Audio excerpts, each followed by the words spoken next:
저의 채널에 오신 것을 환영합니다. 구독과 응원 부탁드려요. 저는 10살 때부터 이유도 모른 채 선택되고 있던 아이였습니다. 그때의 저는 그게 어떤 의미인지 전혀 몰랐고 그냥 선생님들이 시키는 대로 하면 되는 일이라고 생각했어요. 평양에서 열리는 큰 행사 때마다 저는 늘 불려나갔고 꽃다발을 들고 앞에 서는 역할을 맡고 있었습니다. 처음에는 우연이라고 생각했습니다. 저희 이야기 시작하기 전에 저희 이름은 안영희입니다. 그리고 여러분들의 많은 시청 부탁드립니다. 제가 지금에 이르기까지 우리 아버지가 어떤 일까지 해야 했는지 이야기하려고 합니다. 저는 한 번, 두 번 나가다 보니 익숙해졌고 사람들 앞에 서는 것도 크게 떨리지 않게 되었어요. 저는 그냥 그걸 잘하는 아이였고 그래서 계속 불리는 거라고 믿고 있었습니다. 그런데 이상한 건 항상 저였습니다. 같은 반에도 예쁜 아이들이 있었고 키 큰 아이들도 있었는데 이상하게도 그 자리는 매번 저에게 돌아왔고 선생님들도 이유를 설명하지 않았습니다. 그냥 준비하라고만 했어요. 행사가 끝나고 나면 저는 따로 불려갔습니다. 건강 상태를 묻고 집안 이야기를 묻고 부모님이 무슨 일을 하는지까지 자세하게 물어봤는데 그때는 그게 왜 필요한지 이해하지 못했습니다. 그냥 대답하면 되는 줄 알았어요. 지금 생각해보면 그건 확인이었습니다. 제가 어떤 아이인지, 어디까지 쓸 수 있는 아이인지 그걸 하나씩 체크하고 있었던 거였어요. 저는 그때 몰랐습니다. 제가 선택되고 있었다는 걸요. 집으로 돌아오면 부모님은 아무 말도 하지 않았습니다. 그런데 어느 순간부터인가 제가 행사에 다녀온 날이면 아버지는 말수가 줄어들었고 어머니는 제 얼굴을 오래 바라보는 시간이 많아졌어요. 저는 그게 왜 그런지 이해하지 못했고 그냥 피곤해서 그런가 보다 생각했습니다. 하지만 그게 아니었습니다. 부모님은 알고 있었던 겁니다. 제가 어떤 자리로 가게 될지 그리고 그 길이 우리 가족에게 어떤 의미가 될지 말입니다. 저는 그저 꽃을 들고 웃던 아이였는데 그 웃음 뒤에서 제 인생은 이미 다른 방향으로 흘러가고 있었습니다. 그리고 그때는 몰랐습니다. 그 선택이 결국 우리 가족 모두를 그 길로 끌고 가게 될 줄은요. 저는 중학교에 들어가고 나서야 제 주변에서 벌어지고 있던 일들이 조금씩 다르게 느껴지기 시작했습니다. 그 전까지의 저는 그저 운이 좋은 아이라고 생각했고 평양에서 열리는 행사마다 불려나가 꽃다발을 들고 앞에 서는 역할을 맡는 것이 자랑스럽기까지 했는데 그게 20번이 넘도록 반복되었음에도 불구하고 왜 항상 저였는지에 대해서는 깊이 생각해 본 적이 없었습니다. 중학교에 올라오면서 저는 자연스럽게 교실 뒤쪽에 앉게 되었고 키가 크다는 이유 하나로 그 자리에 배정받았다고만 생각했어요. 그런데 시간이 지나면서 그 자리가 단순한 배치가 아니라는 걸 조금씩 느끼게 되었고 특히 한 달에 한 번쯤 반복되던 어떤 날들이 제 기억 속에 또렷하게 남아 있습니다. 그날이면 학교 분위기가 평소와는 다르게 조용해졌고 담임 선생님의 표정이 눈에 띄게 굳어 있었으며 복도에는 낯선 발소리가 오갔는데 저는 그때마다 이유를 알지 못한 채 그냥 책상에 앉아 있었어요. 그리고 얼마 지나지 않아 교실 문 앞이나 창문 너머로 누군가가 교실 안을 훑어보듯 바라보고 지나가는 시선이 느껴졌습니다. 그 시선은 오래 머물지 않았습니다. 그런데 이상하게도 그 짧은 동안 저는 움직일 수 없었고 숨을 고르고 있는 것처럼 몸이 굳어버렸으며 나중에 생각해보면 그 시선이 다른 아이들을 향한 것이 아니라는 걸 느끼고 있었던 것 같습니다. 그 사람들이 누구였는지는 그때는 알지 못했습니다. 다만 그들이 교실 안으로 들어오지 않고도 충분히 무언가를 확인하고 돌아간다는 사실만은 분명했고 그 뒤에는 항상 같은 일이 반복되었어요.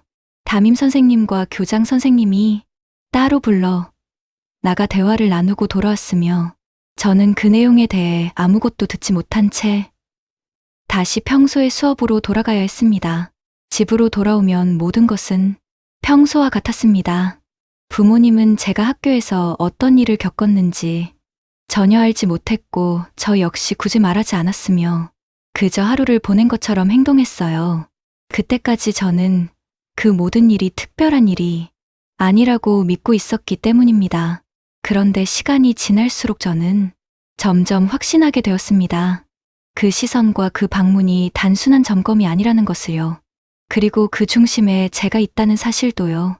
저는 여전히 아무 일도 모른 채 교실 뒤에 앉아 있는 학생이었지만 그 자리에서 저는 계속 누군가에게 확인되고 있었습니다.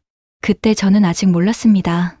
그 확인이 단순한 관심이 아니라 선택을 위한 과정이었다는 것을요.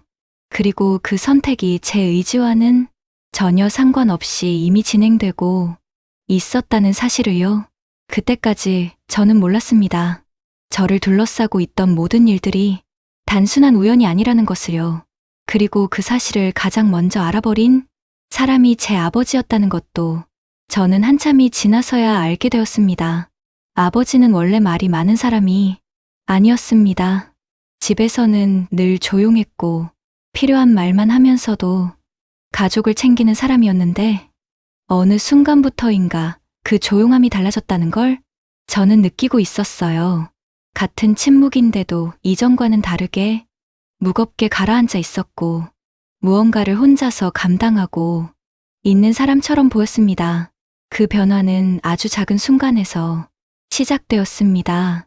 그날도 평소처럼 아버지는 일을 마치고 돌아왔고 식탁에 앉아 있었는데 어머니가 무슨 이야기를 건넸을 때 아버지가 바로 대답하지 못하고 잠깐 멈춰 있었던 그 짧은 순간이 저는 이상하게 기억에 남아 있습니다. 나중에야 알게 된 일이지만 그날 아버지는 문건 하나를 보게 되었습니다. 그 문건에는 이름들이 적혀 있었고 그 이름들 중에는 아직 어린 학생들도 포함되어 있었으며 단순한 명단처럼 보이면서도 그 안에 담긴 의미는 결코 가볍지 않았습니다.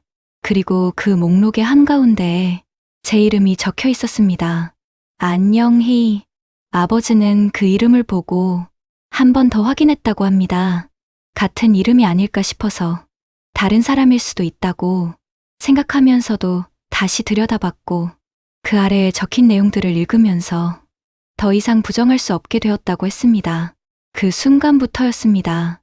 아버지는 제가 어떤 대상이 되었는지 알게 되었고 그게 어떤 길로 이어질지 이미 알고 있었기 때문에 아무렇지 않은 척 집으로 돌아왔지만 그날 이후로 아버지의 표정은 완전히 달라졌습니다. 저는 그 사실을 전혀 알지 못한 채 평소처럼 학교에 다니고 있었고 여전히 교실 뒤에 앉아 있었습니다. 그리고 한 달에 한 번씩 찾아오는 그 시선도 계속 이어지고 있었어요. 저는 여전히 그게 무엇인지 모른 채 그냥 지나가고 있었습니다. 하지만 아버지는 알고 있었습니다. 그 시선이 왜 저를 향하는지, 그 사람들이 무엇을 확인하고 있는지, 그리고 그 끝이 어디로 향하는지까지 말입니다. 아버지는 며칠 동안 아무 말도 하지 않았습니다. 문건을 본 이후에도 저에게는 아무 일도 없는 것처럼 대했고 어머니에게도 쉽게 말을 꺼내지 못했다고 했어요. 그건 단순한 문제가 아니었기 때문입니다. 그 이름을 지우지 않으면 저는 그 길로 가게 되고 지우게 되면 아버지의 모든 것이 위험해지는 상황이었습니다. 아버지는 선택해야 하는 위치에 서게 되었습니다. 저는 그 사실도 모른 채 그저 다음 날도 학교에 가야 한다는 생각만 하고 있었고 여전히 꽃을 들던 아이로 남아 있었으며 제 인생이 어디로 향하고 있는지 전혀 알지 못하고 있었습니다. 그날 이후로 아버지는 밤마다 늦게까지 앉아 있었습니다. 불을 켜놓고 아무것도 하지 않는 것처럼 보이면서도 생각을 멈추지 못하는 사람처럼 보였고 저는 그 모습이 이상하다고 느끼면서도 이유를 묻지 못했습니다. 그리고 어느 날 아버지는 결정을 내렸습니다. 그 문건 속에 있던 제 이름을 그 자리에서 지워버리기로 말입니다. 그게 어떤 결과를 가져올지 알고 있었으면서도 그 선택을 하지 않을 수 없었다고 했습니다. 저는 그때까지도 아무것도 모르고 있었습니다. 제 이름이 어떤 문건에 올라가 있었는지, 그리고 그 문건이 어떤 의미를 가지고 있는지에 대해서는 단 한 번도 생각해 본 적이 없었고, 그저 평소처럼 학교를 다니고 집에 돌아와 밥을 먹고 다시 다음 날을 준비하는 반복된 일상을 보내고 있었어요. 그런데 그 평범하게 흘러가던 시간의 어딘가에서 이미 모든 것이 바뀌고 있었다는 사실을 저는 한참이 지나서야 알게 되었습니다. 아버지는 그날 이후로 완전히 달라졌다고 합니다. 겉으로 보기에는 여전히 아무 일도 없는 사람처럼 행동했지만 집 안의 공기가 달라졌고 어머니는 그 변화를 먼저 느끼고 있었으며 저는 그 사이에서 이유를 모른 채 그 분위기를 그대로 받아들이고 있었어요. 아버지는 저를 볼 때마다 무언가를 확인하듯 오래 바라보았고 말을 꺼내려다가 멈추는 순간이 점점 많아졌습니다. 그 문건을 다시 펼쳐보는 일이 여러 번 있었다고 했습니다. 한 번 보고 덮을 수 있는 내용이 아니었고 그 안에 적혀 있는 이름들이 단순한 목록이 아니라는 걸 알고 있었기 때문에 아버지는 그 종이를 손에서 놓지 못했다고 했어요. 그리고 그 안에 적혀 있는 제 이름을 볼 때마다 생각이 멈췄다고 했습니다.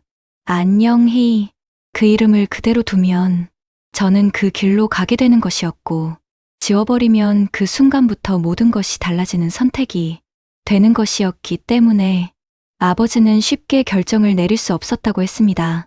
그건 단순히 한 사람의 진로를 바꾸는 문제가 아니라 가족 전체의 운명을 바꾸는 일이었기 때문입니다. 아버지는 알고 있었습니다. 그 이름이 올라간 이유도 그리고 그 이름이 사라졌을 때 어떤 일이 벌어질지도 이미 알고 있었어요. 그렇기 때문에 그 문건을 바라보는 시간이 길어질수록 아버지의 표정은 점점 굳어갔고 아무 말도 하지 못한 채 밤을 보내는 날이 계속되었다고 합니다. 저는 그 시간에 아무것도 모르고 잠들어 있었습니다. 같은 집 안에 있으면서도 전혀 다른 시간을 살고 있었고 아버지가 어떤 선택의 앞에 서 있는지도 모른 채 그저 다음 날 아침을 맞이하고 있었어요. 그게 더 큰 문제였다는 걸 나중에서야 알게 되었습니다. 결국 아버지는 결정을 내렸습니다. 그 문건 속에 있던 제 이름을 그대로 둘 수 없다는 판단이었고 그 선택이 어떤 결과를 가져올지 알고 있었지만 그럼에도 불구하고 멈출 수 없었다고 했습니다. 그건 저를 지키기 위한 선택이었고 동시에 아버지 자신의 모든 것을 걸어야 하는 선택이었습니다. 아버지는 아무도 없는 자리에서 그 문건을 다시 펼쳤고 마지막으로 한 번 더 확인했다고 했습니다. 혹시라도 다른 방법이 있을까 생각해 봤지만 그 안에서는 어떤 길도 보이지 않았고 결국 한 가지 방법만 남아 있었다고 했어요. 그 이름을 지우는 것. 아버지는 손을 멈추지 않았다고 했습니다. 망설이는 순간이 길어질수록 더 위험해질 수 있다는 걸 알고 있었기 때문에 오히려 더 빠르게 움직였다고 했고 그 종이 위에서 제 이름이 사라지는 순간을 끝까지 지켜보았다고 했습니다. 그 순간부터 모든 것이 달라졌습니다. 저는 여전히 아무것도 모른 채 학교에 앉아 있었고 교실 뒤에서 수업을 듣고 있었지만 이미 제 이름은 그 자리에서 사라졌고 그 사실 하나만으로도 보이지 않는 균열이 시작되고 있었습니다. 그리고 그 균열이 언제 어떻게 드러나게 될지는 아무도 알 수 없는 상태가 되었습니다. 아버지는 그날 집으로 돌아와 아무 말도 하지 않았습니다. 평소와 다름없이 앉아 있었지만 그날의 침묵은 이전과는 전혀 다른 무게를 가지고 있었고 어머니는 그걸 느끼고 있었지만 끝내 묻지 못했다고 했어요. 저는 그 모습을 보면서도 그 이유를 알지 못했고 그냥 조용한 날이라고만 생각했습니다. 하지만 그날 이후로 우리는 이미 돌아갈 수 없는 선택을 한 상태였습니다. 그 선택이 저를 살리는 길이 될지 아니면 더 큰 위험으로 이어질지 그때는 아무도 확신할 수 없었고 아버지도 그 결과를 알지 못한 채 다음 날을 맞이했다고 했습니다. 그리고 저는 여전히 그 모든 것에서 가장 멀리 떨어진 자리에서 아무것도 모른 채 살아가고 있었습니다. 저는 그때까지도 모든 것이 잘 풀리고 있다고 믿고 있었습니다. 중학교를 졸업할 때쯤에는 제 앞에 놓인 길이 분명해 보였고 어릴 때부터 해오던 움직임과 유연함을 살려 무용수가 되고 싶다는 생각이 점점 더 확실해졌으며 그 꿈을 위해 평양음악무용대학에 가는 것이 자연스러운 선택이라고 생각했어요. 그리고 그 과정에서 제가 겪고 있던 일들이 그저 좋은 기회를 얻기 위한 과정이라고만 받아들이고 있었습니다. 시험을 준비하는 시간 동안 저는 다른 생각을 하지 않았습니다. 하루하루 연습을 반복하면서 몸을 만들고 동작을 다듬는데 집중했고 주변에서 무슨 일이 벌어지고 있는지에 대해서는 깊이 생각하지 않았어요. 아버지의 표정이 여전히 무거워 보였지만 저는 그 이유를 묻지 않았고 어머니 역시 아무 말도 하지 않았기 때문에 그 침묵을 그대로 받아들이고 있었던 것 같습니다. 결과가 나왔을 때 저는 처음으로 확신했습니다. 이제는 괜찮아졌다고 생각했어요. 제가 원하던 대학에 합격했다는 사실 하나만으로도 그동안 이어져 오던 보이지 않는 압박이 끝난 것처럼 느껴졌고 그 길이 이제는 저를 다른 방향으로 데려갈 거라고 믿었습니다. 집으로 돌아와 그 소식을 전했을 때 어머니는 웃고 있었고 아버지도 고개를 끄덕이며 잘했다고 말했습니다. 그런데 그날의 웃음은 오래 가지 않았고 저는 그걸 그때는 느끼지 못했지만 지금 돌아보면 그 순간의 공기가 완전히 편안했던 적은 없었습니다. 저는 대학에 들어가면서 모든 것이 달라질 거라고 생각했습니다. 더 이상 뒤에서 누군가가 지켜보는 시선도 없을 것이고 학교를 찾아오던 낯선 사람들도 이제는 저와 상관없는 일이 될 거라고 믿었어요. 그래서 저는 그 안에서 다시 시작할 수 있다고 생각했고 그동안 느껴왔던 이상함을 스스로 지워버리려고 했습니다. 하지만 그건 착각이었습니다. 대학에 들어간 이후에도 저는 계속 불려다니기 시작했습니다. 처음에는 단순한 공연 준비라고 생각했고 작은 무대나 외부 행사에 참여하는 것이라고 받아들였는데 그 장소들이 점점 낯설어졌고 일반적인 공연이라고 보기 어려운 자리들이 늘어나면서 저는 그게 단순한 일이 아니라는 걸 느끼기 시작했습니다. 정식 공연장이 아닌 곳으로 이동하는 일이 반복되었고 일정도 갑작스럽게 잡히는 경우가 많았으며 함께 가는 사람들도 매번 바뀌었기 때문에 저는 그 안에서 무언가 설명되지 않는 흐름이 있다는 걸 점점 더 확실하게 느끼고 있었습니다. 그런데도 저는 그걸 깊이 생각하지 않으려고 했습니다. 이미 대학에 들어왔다는 사실 하나로 모든 것이 해결되었다고 믿고 싶었고 그 믿음을 놓치고 싶지 않았기 때문에 스스로 의심을 지우려고 했어요. 집에 돌아오면 아버지는 여전히 조용했습니다. 제가 어디에 다녀왔는지 묻지 않았고 어머니 역시 자세한 이야기를 꺼내지 않았으며 우리는 서로 알고 있는 것들을 굳이 말하지 않는 상태로 시간을 보내고 있었던 것 같습니다. 하지만 그 침묵 속에서 저는 점점 느끼고 있었습니다.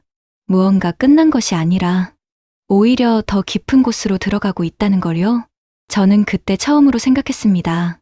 제가 선택한 길이 아니라 누군가가 이미 정해놓은 길 위를 걷고 있는 건 아닐까 하는 생각이었고 그 생각을 지우려고 할수록 더 선명해졌습니다.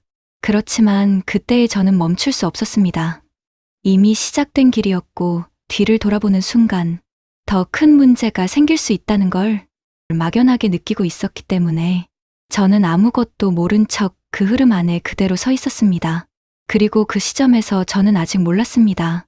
아버지가 지워버렸다고 생각했던 그 이름이 완전히 사라진 것이 아니었다는 거려. 저는 그때부터 이상하다는 생각을 멈출 수 없게 되었습니다. 처음에는 단순한 외부 공연이나 행사라고 믿으려고 했고 대학에 다니는 동안 다양한 무대에 서는 것이 당연한 과정이라고 스스로를 설득하고 있었지만 그 호출들이 반복될수록 그 안에 설명되지 않는 부분들이 점점 더 선명하게 드러나기 시작했어요. 그리고 그 흐름에서 벗어날 수 없다는 느낌이 점점 강해지고 있었습니다. 처음 불려갔던 날을 아직도 기억하고 있습니다. 정식 공연 일정이 아닌데도 갑작스럽게 이름이 올라갔고 준비할 시간도 충분하지 않은 상태에서 이동하라는 지시가 내려왔으며 저는 그게 왜 그렇게 급하게 진행되는지 이해하지 못한 채 따라갈 수밖에 없었습니다. 그날은 단순한 실수나 일정 변경이라고 생각했어요. 그런데 그런 일이 한 번으로 끝나지 않았습니다. 비슷한 방식의 호출이 계속 이어졌고 그때마다 장소는 달라졌으며 함께 이동하는 사람들도 일정하지 않았습니다. 어떤 날은 낯선 건물로 들어갔고 어떤 날은 공식적인 무대라고 보기 어려운 공간에서 기다리는 시간이 길어졌으며 그 안에서 저는 제가 왜 그 자리에 있는지 설명을 들은 적이 한 번도 없었습니다. 그 공간들은 이상하게 조용했습니다. 사람들이 많이 모여 있는 자리였는데도 웃음소리가 크지 않았고 누군가 지켜보고 있는 것 같은 느낌이 계속 이어졌으며 저는 그 안에서 몸을 움직이면서도 시선을 어디에 두어야 할지 몰라 긴장한 채 서 있었어요. 그건 제가 알고 있던 공연의 분위기와는 완전히 다른 것이었습니다. 시간이 지날수록 저는 그 호출을 기다리는 사람이 되어가고 있었습니다. 언제 또 불릴지 모른다는 생각 때문에 일상에 집중하기 어려워졌고 연습을 하면서도 머릿속에서는 계속 같은 생각이 반복되었어요. 다음에는 어디로 가게 될까? 이번에는 어떤 자리일까? 그리고 왜 계속 나일까 하는 질문이었습니다. 그 질문에 대한 답은 누구도 해주지 않았습니다. 집으로 돌아와도 상황은 달라지지 않았습니다. 아버지는 여전히 아무것도 묻지 않았고 어머니 역시 조용히 저를 바라보기만 했으며 저는 그 시선 속에서 무언가 알고 있다는 느낌을 받으면서도 말을 꺼내지 못했습니다. 그건 말을 꺼내는 순간 모든 것이 드러나 버릴 것 같은 두려움이 있었기 때문입니다. 저는 점점 확신하게 되었습니다. 이건 단순한 기회가 아니라는 것을요. 누군가가 저를 계속 불러내고 있었고 그 이유는 제가 선택할 수 있는 종류의 일이 아니라는 걸 느끼고 있었으며 그 흐름 안에서 저는 점점 더 깊이 들어가고 있었습니다. 그걸 멈추는 방법이 없다는 것도 동시에 느끼고 있었어요. 어느 날은 이동하는 차 안에서 아무도 말을 하지 않았습니다.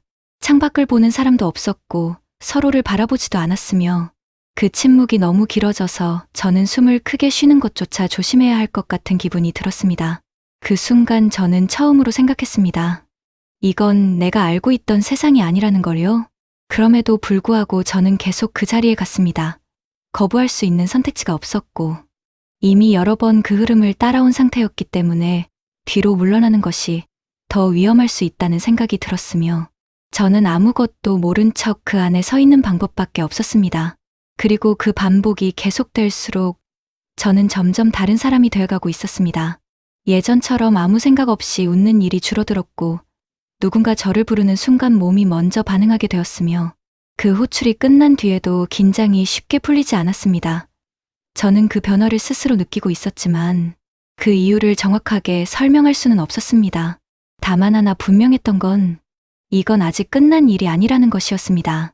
그리고 그때 저는 아직 몰랐습니다. 이 모든 호출이 다시 시작된 선택의 과정이었다는 걸요. 저는 그때부터 집 안의 공기가 완전히 달라졌다는 것을 느끼고 있었습니다. 이전에도 조용한 집이었지만 그 조용함과는 전혀 다른 종류의 침묵이 흐르고 있었고 그 안에서 저는 말로 설명할 수 없는 긴장감을 계속 느끼고 있었어요. 아무 일도 일어나지 않았는데도 무언가 이미 시작되어 버렸다는 느낌이 집 안전체를 덮고 있었습니다.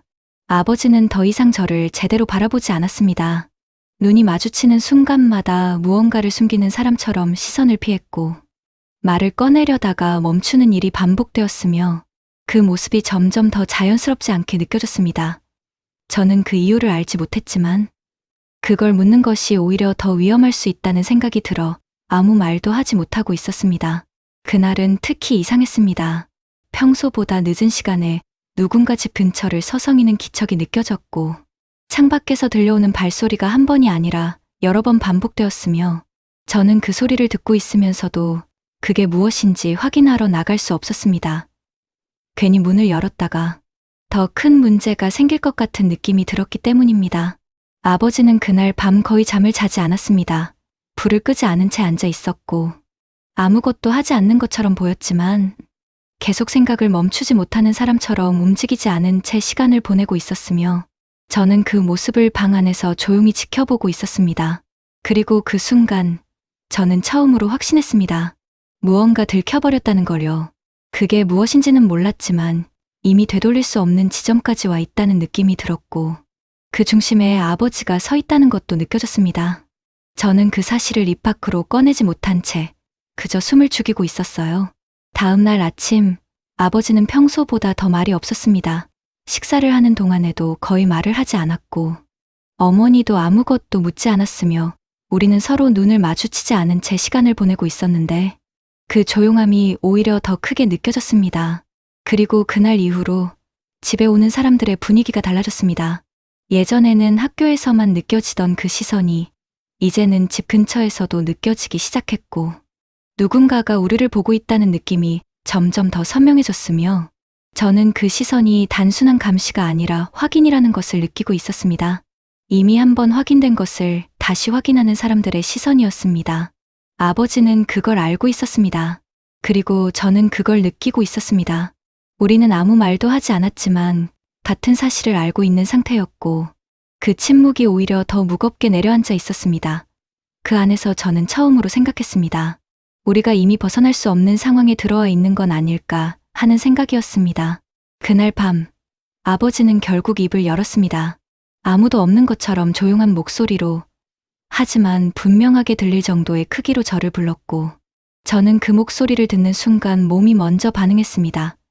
그건 평소의 부름과는 전혀 다른 느낌이었고, 그 안에는 결정을 내려야 하는 사람의 무게가 담겨 있었습니다. 그 순간 저는 알았습니다. 이제는 더 이상 모른 척할 수 없는 시간이 왔다는 것을요. 그리고 그때 저는 아직 몰랐습니다. 그 선택이 우리 가족을 완전히 갈라놓는 시작이 될 거라는 걸요. 저는 그날을 아직도 정확하게 기억하고 있습니다. 집 안의 공기가 이미 무너질 준비를 하고 있었던 것처럼 무겁게 가라앉아 있었고, 아무 일도 일어나지 않았는데도 숨을 깊게 쉬는 것조차 조심해야 할 것 같은 긴장이 계속 이어지고 있었으며, 저는 그 안에서 이유를 알지 못한 채 그저 조용히 시간을 보내고 있었습니다. 그날은 평소와 다르게 아버지가 먼저 집에 들어오지 않았습니다. 늘 비슷한 시간에 돌아오던 사람이었기 때문에 그 시간이 조금만 어긋나도 이상하게 느껴졌고, 어머니는 아무 말도 하지 않았지만 시계를 자주 바라보고 있었으며, 저는 그 모습을 보면서도 괜히 묻지 못하고 있었습니다. 그 질문 하나가 집 안의 모든 것을 무너뜨릴 것 같은 느낌이 들었기 때문입니다. 문이 열리는 소리가 났을 때 저는 그 소리가 평소와 다르다는 걸 바로 느꼈습니다. 한 사람이 아니라 여러 사람이 들어오는 발소리였고, 그 발걸음은 망설임이 없는 일정한 속도로 집 안으로 들어왔으며, 그 순간 저는 몸이 먼저 굳어버렸습니다. 아버지는 그들 사이에 서 있었습니다. 그 모습을 보는 순간 저는 아무 말도 할 수 없었습니다. 평소에 보던 아버지의 모습이 아니었고, 무언가를 설명할 수 없는 거리감이 느껴졌으며, 그 사이에 서 있는 사람들의 표정은 너무 조용해서 오히려 더 위험하게 느껴졌습니다. 저는 그 자리에 서서 아무것도 하지 못한 채 그 상황을 그대로 받아들이고 있었습니다. 그들은 앉지 않았습니다. 집 안을 한번 둘러본 뒤 바로 아버지에게 시선을 두었고, 그 시선에는 질문이 아니라 이미 답을 알고 있는 사람의 확신이 담겨 있었으며, 저는 그걸 보는 순간 숨을 고르고 있는 것조차 힘들어졌습니다. 그건 확인이 아니라 통보에 가까운 분위기였습니다. 아버지는 아무 말도 하지 않았습니다. 변명도 하지 않았고, 먼저 설명하려 하지도 않았으며, 그저 그 자리에 서서 그들의 말을 듣고 있었고, 저는 그 모습이 낯설면서도 동시에 이해할 수 없는 무게로 다가왔습니다. 그 중 한 사람이 조용한 목소리로 말을 꺼냈습니다. 그 목소리는 크지 않았지만 집 안 전체를 채우는 것처럼 느껴졌고, 그 안에는 더 이상 선택지가 남아있지 않다는 의미가 담겨 있었으며, 저는 그 말을 정확히 기억하지 못하지만 그 순간의 분위기만은 아직도 잊을 수 없습니다. 이미 알고 있다는 말이었습니다. 그 한마디로 모든 것이 정리되었습니다. 아버지가 무엇을 했는지, 왜 그 선택을 했는지, 그리고 그 선택이 어떤 결과를 가져왔는지까지 이미 그들은 알고 있었고, 그 사실을 숨길 수 있는 단계는 이미 지나가 버린 상태였습니다. 저는 그 순간 그 모든 상황이 한 번에 밀려오는 것처럼 느껴졌습니다. 어머니는 아무 말도 하지 못했습니다. 옆에 서 있었지만 한 걸음도 움직이지 못했고, 저는 그 모습을 보면서도 아무것도 할 수 없었습니다. 그건 말로 설명할 수 없는 종류의 공포였고, 그 자리에서 벗어나는 것이 더 큰 위험이 될 수 있다는 걸 본능적으로 느끼고 있었기 때문입니다. 그들은 결국 말을 남겼습니다. 이제는 정리해야 한다는 말이었습니다. 그 말이 무엇을 의미하는지는 굳이 설명하지 않아도 알 수 있었고, 그 순간 저는 처음으로 확실하게 이해했습니다. 이건 더 이상 피할 수 있는 일이 아니라는 것을요. 아버지는 고개를 숙이지 않았습니다. 그렇다고 그들의 말을 부정하지도 않았고, 그저 그 자리에 서서 그 모든 것을 받아들이고 있었으며, 저는 그 모습에서 처음으로 아버지가 어떤 선택을 했는지, 그리고 그 선택이 어디까지 이어졌는지를 느끼게 되었습니다. 그날 이후로 저는 더 이상 예전의 저로 돌아갈 수 없었습니다. 그 선택이 어떤 의미였는지, 그리고 그 끝이 어디로 이어질지, 이제는 모른 척할 수 없는 상태가 되었기 때문입니다. 그리고 저는 그때 처음으로 알았습니다. 이건 시작이 아니라 이미 늦어버린 순간이었다는 것을요. 집 안의 공기는 더 이상 돌아오지 않았습니다. 누군가 다녀간 흔적이 남아있는 것처럼 모든 것이 그대로인데도 이전과는 전혀 다른 공간이 되어 있었고, 저는 그 안에서 숨을 쉬고 있으면서도 계속 무언가에 눌려있는 느낌을 지울 수 없었어요. 그건 단순한 불안이 아니라 이미 결정된 결과를 기다리는 사람의 시간처럼 느껴졌습니다. 아버지는 그날 이후로 더 조용해졌습니다. 원래 말이 많지 않았던 사람이었지만 이제는 필요한 말조차 줄어들었고, 식탁에 앉아 있어도 시선은 어디에도 머물지 않았으며 무언가를 계속 생각하고 있는 사람처럼 보였어요. 저는 그 모습을 보면서도 아무 말도 할 수 없었고, 그 침묵이 오히려 더 많은 것을 말해주고 있다는 걸 느끼고 있었습니다. 저는 그때 처음으로 아버지를 이해하기 시작했습니다. 아버지가 왜 그 문건을 지웠는지, 그리고 그 선택이 어떤 결과를 가져왔는지 말입니다. 하지만 이해하는 것과 받아들이는 것은 전혀 다른 일이었습니다. 아버지는 분명 화가 나 있었을 겁니다. 그 상황 자체가 부당하다는 것도 알고 있었을 것이고, 자신의 선택이 틀리지 않았다는 확신도 있었을 텐데, 그 감정을 단 한 번도 밖으로 드러내지 않았습니다. 저는 그게 더 힘들어 보였어요. 화를 낼 수도 없고, 억울하다고 말할 수도 없는 상태에서 그 모든 걸 안으로만 눌러 담고 있는 사람의 모습이었습니다. 어느 날 밤, 저는 우연히 아버지의 모습을 보게 되었습니다. 불이 꺼진 방 안에서 혼자 앉아 있었고, 아무도 없는 줄 알았는지 한동안 움직이지 않은 채 그대로 있었는데, 그 순간 저는 그 자리를 떠나지 못하고 그대로 서 있었습니다. 그건 처음 보는 아버지의 모습이었기 때문입니다. 아버지는 아무 말도 하지 않았습니다. 그런데도 저는 그 안에 담긴 감정을 느낄 수 있었습니다. 소리를 내지 않는 분노였고, 어디에도 풀 수 없는 억울함이었으며, 결국 아무것도 바꿀 수 없다는 걸 알고 있는 사람의 좌절이었습니다. 그걸 보는 순간 저는 숨을 제대로 쉴 수 없었습니다. 그 감정을 알아버렸기 때문입니다. 아버지가 무엇을 견디고 있는지, 그리고 왜 아무 말도 하지 못하는지, 이제는 모른 척할 수 없게 되었기 때문입니다. 다음 날 아침, 아무 일도 없었던 것처럼 시간이 흘렀습니다. 아버지는 평소처럼 자리에 앉아 있었고, 어머니는 조용히 식사를 준비했으며, 저는 그 안에서 아무 말도 하지 않았습니다.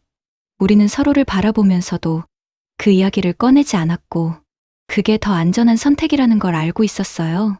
하지만 그 침묵 속에서 모든 것이 더 선명해지고 있었습니다. 우리는 이미 선택을 강요받고 있었고, 그 선택에는 도망칠 수 있는 길이 없다는 것도 알고 있었으며, 그 결과가 무엇인지도 점점 분명해지고 있었습니다. 아버지는 결국 아무 말도 하지 못했습니다. 그게 할 수 없는 일이었기 때문입니다. 분노를 드러내는 순간 더 큰 위험이 시작될 수 있었고, 억울함을 말하는 순간 이미 모든 것이 끝나버릴 수 있다는 걸 알고 있었기 때문에 그 모든 감정을 안으로 눌러 담은 채 견디는 방법밖에 남아있지 않았습니다. 저는 그 모습을 보면서 처음으로 느꼈습니다. 이건 누군가를 설득해서 해결할 수 있는 일이 아니라는 것을요. 그리고 그때 저는 아직 몰랐습니다. 그 침묵이 결국 우리 가족이 마지막 선택을 하게 되는 이유가 될 거라는 걸요. 저는 그 이야기를 그날 처음 들었습니다. 그 전까지 저는 그 단어가 무엇을 의미하는지 정확히 알지 못했고, 그저 사람들 사이에서 오과에 뽑힌다는 것은 좋게 이야기되는 어떤 자리라고만 생각했으며, 학교에서도 주변에서도 그곳에 가게 되는 것을 자랑처럼 말하는 분위기가 있었기 때문에 저 역시 크게 의심하지 않았습니다. 어머니도 마찬가지였습니다. 오히려 저보다 더 그렇게 믿고 있었고, 그곳에 간다는 것이 특별한 기회라고 생각하고 있었으며, 남들이 쉽게 갈 수 없는 자리라고 여기고 있었어요. 그래서인지 그 이야기가 처음 나왔을 때도 어머니의 얼굴에는 잠깐 망설임이 있었지만 그 안에는 기대와 안심이 섞여 있었습니다. 그런데 아버지는 달랐습니다. 아버지는 그 단어를 들었을 때 아무 말도 하지 않았습니다. 이미 알고 있는 사람처럼 반응했고, 그 반응이 너무 조용해서 오히려 더 이상하게 느껴졌으며, 저는 그 모습을 보면서 처음으로 두 사람의 생각이 완전히 다르다는 걸 느끼게 되었습니다. 그날 밤, 아버지는 결국 말을 꺼냈습니다. 처음에는 조심스럽게 시작했지만 점점 더 멈출 수 없게 된 사람처럼 이어졌고, 저는 그 이야기를 들으면서 숨을 제대로 쉴 수 없었습니다. 그건 제가 알고 있던 것과는 전혀 다른 이야기였고, 제가 생각했던 오과는 완전히 다른 세계에 대한 설명이었기 때문입니다. 아버지는 그곳이 어떤 곳인지 알고 있었습니다. 겉으로 보이는 모습이 아니라 그 안에서 실제로 어떤 일이 벌어지는지, 그리고 오과에 뽑혀 그 자리에 올라간 사람들이 어떤 삶을 살게 되는지까지 말입니다. 저는 그 이야기를 들으면서 아무 말도 할 수 없었습니다. 머릿속에서 그동안 봐왔던 것들이 하나씩 맞춰지기 시작했고, 왜 제가 계속 불려다녔는지, 왜 설명되지 않는 일정들이 반복되었는지, 그리고 왜 아버지가 그 문건을 지웠는지까지 연결되기 시작했어요. 어머니는 그 자리에 앉아 있었습니다. 처음에는 믿지 못하는 표정이었고, 아버지의 말을 중간에 끊으려고 했지만 점점 말을 잃어갔으며 결국 아무 말도 하지 못한 채 듣고만 있었고, 저는 그 모습이 아직도 잊히지 않습니다. 그건 무너지는 순간이었습니다. 어머니는 몰랐습니다. 그저 겉으로 보이는 모습만 보고 사람들이 하는 말만 듣고 그 자리를 좋은 기회라고 믿고 있었던 겁니다. 그 믿음이 깨지는 데에는 그렇게 오래 걸리지 않았습니다. 아버지의 말이 끝날수록 어머니의 표정은 완전히 달라졌고 눈빛이 흔들리기 시작했으며 그 자리에 앉아 있으면서도 어디에도 기대지 못하는 사람처럼 보였어요. 저는 그 모습을 보면서 아무 말도 할 수 없었습니다. 그건 단순히 사실을 알게 된 순간이 아니라 지금까지 믿고 있던 모든 것이 무너지는 순간이었기 때문입니다. 저는 그날 처음으로 알았습니다. 이건 선택의 문제가 아니라는 것을요. 그리고 그 선택이 이미 우리에게 다가와 있다는 것도 느끼고 있었습니다. 피할 수 있는 일이 아니라는 걸 알고 있었고, 그걸 막을 수 있는 방법도 없다는 걸 점점 더 분명하게 느끼고 있었어요. 그날 이후로 우리는 더 이상 같은 이야기를 하지 않았습니다. 하지만 아무 말도 하지 않아도 알 수 있었습니다. 우리가 지금 어떤 선택의 앞에 서 있는지, 그리고 그 선택이 어떤 결과를 가져올지 말입니다. 그날 밤 우리는 하나의 선택 앞에 서 있었습니다. 저를 혼자 보내는 길과 가족이 함께 움직이는 길 사이에서 어떤 선택도 안전하지 않았고, 어느 쪽을 선택하더라도 누군가는 무너질 수밖에 없는 상황이었습니다. 아버지는 오랜 고민 끝에 결정을 내렸고, 그 결정은 이곳을 떠나는 것이었으며 다시는 돌아올 수 없는 길을 선택하는 것이었습니다. 탈북이라는 선택은 단순한 이동이 아니라 살아남기 위해 모든 것을 버리는 일이었고, 실패하면 끝이라는 것을 알고도 움직여야 하는 길이었습니다. 남아있어도 무너지고 떠나도 위험하다면 결국 우리는 하나를 선택해야 했고, 그날 밤 우리는 같은 결론에 도달했습니다. 가야 한다는 것이었습니다. 그 선택은 선택이 아니라 더 이상 버틸 수 없는 상황에서 내려진 결정이었고, 그 순간부터 우리의 삶은 이미 이전과는 다른 길 위에 놓이게 되었습니다. 그날 밤 우리는 산을 따라 이어진 좁은 길을 한 줄로 이동하고 있었고, 서로의 손을 잡은 채 떨어지지 않으려고 버티고 있었습니다. 뒤에서 들려오는 추격의 기척이 가까워지면서 속도를 올려야 하는 상황이 되었고, 앞에서는 방향을 바꿔야 하는 좁은 구간이 나타났습니다. 그 순간 발밑이 무너지며 균형이 흔들렸고, 서로의 손을 붙잡고 있던 힘이 어긋나면서 결국 손이 미끄러지듯 풀려버렸습니다. 그것은 누가 먼저 놓은 것이 아니라 동시에 버티지 못한 결과였고, 저는 원래의 길이 아닌 다른 방향으로 밀려나며 가족과 완전히 떨어지게 되었습니다. 그날 밤 저는 길을 잃었고, 그것은 한순간의 어긋남에서 시작된 것이었습니다. 저는 그날 밤 이후로 한동안 시간이 어떻게 흘러갔는지 제대로 기억하지 못하고 있었습니다. 다만 분명한 것은 제가 내려온 길이 우리가 함께 움직이던 길이 아니었다는 사실이었고, 그 순간부터 저는 혼자 살아남아야 하는 사람이 되어버렸다는 것을 몸으로 받아들이고 있었다는 점이었습니다. 다시 올라갈 수 없다는 것을 알면서도 한동안은 그 자리를 벗어나지 못한 채 귀를 기울이고 있었지만 아무 소리도 들리지 않았고, 결국 저는 내려가는 길을 선택할 수밖에 없었습니다. 산을 내려오고 나서야 저는 완전히 다른 세상에 들어와 있다는 느낌을 받게 되었는데, 멀리 보이는 불빛은 사람이 있다는 증거였지만 동시에 제가 다가가서는 안 되는 위험이기도 했기 때문에 저는 그 불빛을 향하지 못하고 오히려 더 어두운 곳으로 몸을 숨기며 움직여야 했고, 그 순간부터 저는 누군가를 찾는 사람이 아니라 누군가를 피해야 하는 사람이 되어버렸습니다. 낮에는 숨어 있어야 했고 밤이 되어야만 움직일 수 있었으며 물을 찾고 먹을 것을 찾는 일이 하루의 전부가 되어버린 상태에서 저는 점점 말을 하지 않는 사람이 되어가고 있었고, 스스로 이름을 떠올리는 것조차 의미가 없어지는 시간 속에 들어가고 있었습니다. 그 안에서 저는 계속해서 그날의 순간을 떠올리고 있었고, 손을 놓쳤던 그 감각이 사라지지 않은 채 남아 있었으며, 그 기억은 시간이 지나도 지워지지 않았습니다. 그럼에도 불구하고 저는 한 가지를 붙잡고 있었습니다. 다시 만날 수 있을지도 모른다는 아주 작은 가능성이었고, 그 가능성이 없었다면 저는 그 시간을 버티지 못했을 것이라는 걸 알고 있었기 때문에 저는 아무도 없는 길을 따라 계속 걸으면서도 마음 한쪽에 그 생각을 놓지 않고 있었습니다. 며칠이 지났는지 알 수 없는 어느 밤이었습니다. 저는 물을 따라 내려오는 길을 걷고 있었고, 그 길이 사람의 흔적과 이어질 수 있다는 걸 알고 있었기 때문에 조심스럽게 움직이고 있었는데, 그때 물소리 사이로 사람의 목소리가 섞여 들리는 것을 느끼게 되었고, 처음에는 제 착각이라고 생각했지만 그 소리가 점점 또렷해지면서 저는 그 자리에 멈춰 서게 되었습니다.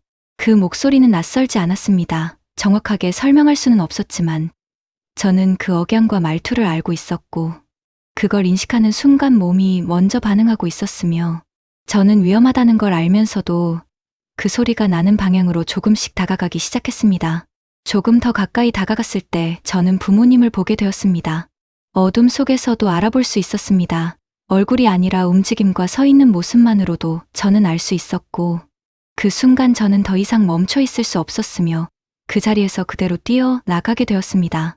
그리고 그들도 저를 알아보았습니다. 우리는 서로를 향해 움직였고, 그 사이에 있었던 시간은 그 순간 아무 의미도 없는 것처럼 느껴졌으며, 저는 그 자리에 도착하자마자 아무 말도 하지 못한 채 그대로 안겨버렸고, 그들은 저를 붙잡고 있었습니다. 그 순간 저는 처음으로 알게 되었습니다. 우리가 다시 만났다는 것이 얼마나 큰 일인지, 그리고 그것이 얼마나 감사해야 하는 순간인지 말입니다. 저는 그동안 살아남기 위해 버텨왔던 시간들이 그 순간을 위해 이어져 있었던 것처럼 느껴졌고, 그 자리에서 숨을 쉬고 있는 것만으로도 충분하다는 생각이 들었으며, 다시는 보지 못할 것이라고 생각했던 사람들을 눈앞에서 확인하고 있다는 사실이 믿기지 않았습니다. 우리는 서로의 얼굴을 확인하고 있었고, 살아있다는 것을 확인하는 데에 시간이 필요했으며, 그 안에서 저는 아무 말도 하지 못한 채 그저 계속 고개를 끄덕이고 있었습니다. 그 이후의 감정은 설명하기 어려운 종류의 것이었습니다. 기쁨이라고 하기에는 너무 복잡했고, 슬픔이라고 하기에도 맞지 않았으며, 그 모든 감정이 한 번에 올라오는 상태였지만, 그럼에도 불구하고 한 가지는 분명했습니다. 우리는 다시 만났다는 사실이었습니다. 그것만으로도 충분하다는 생각이 들었습니다. 그날 이후로 저는 자주 생각하게 됩니다. 우리가 그 순간을 지나지 못했다면, 그날 밤 그 자리에서 완전히 갈라졌다면 지금의 이 시간은 존재하지 않았을 것이라는 사실을 말입니다. 그래서 저는 알고 있습니다. 우리가 다시 만났다는 것 자체가 기적에 가까운 일이었다는 것을요. 그리고 저는 그 사실을 지금까지도 마음속에 붙잡고 살아가고 있습니다. 지금은 우리 가족이 고난의 길을 거쳐 대한민국의 품에 안겨 잘 살고 있습니다. 아버지와 온 가족이 세탁집을 운영하며 살고 있어요. 저는 저의 꿈을 이어서 무용을 전공하여 지금도 활발한 탈북민 행사들의 무용의 주인공으로 나서고 있습니다. 늘 기적 같은 삶을 살고 행복하고 자유로운 마음이 돈으로도 살 수 없다는 진리가 대한민국이 알게 해준 것 같아 늘 감사하게 생각하고 하루하루를 살아갑니다. 시청해주셔서 감사합니다.